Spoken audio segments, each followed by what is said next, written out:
rights? Yes, I do. Like half of it? Okay. Yes. Yes. I don't know them by heart, but I know the gist. I do. Yes. I do. Okay. Yes.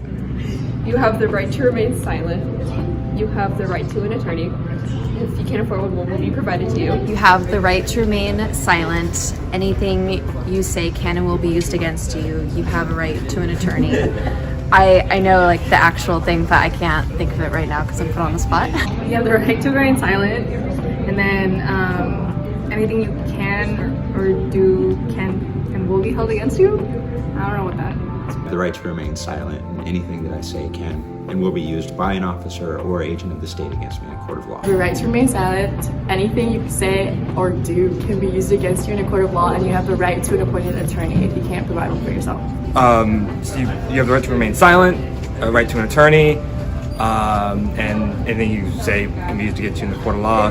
It's just so you know your rights for an interrogation. Okay.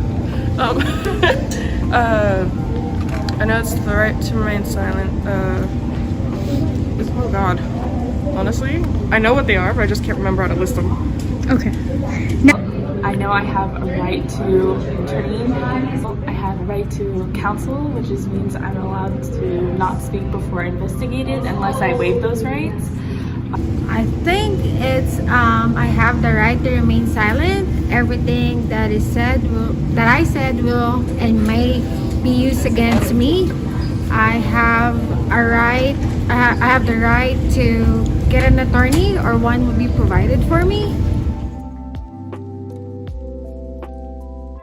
It's start documenting things, start recording if you need to, if you feel you're unsafe.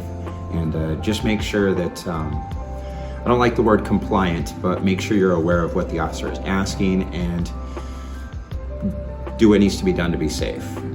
Yeah, I think they only have like very brief time to question me, and that's just because of the stop, nothing else. And I think they also have, I mean, they can ask for my ID, proof of registration, and insurance. Okay. So, if you're on the street, it's a bit different than when you're in a car.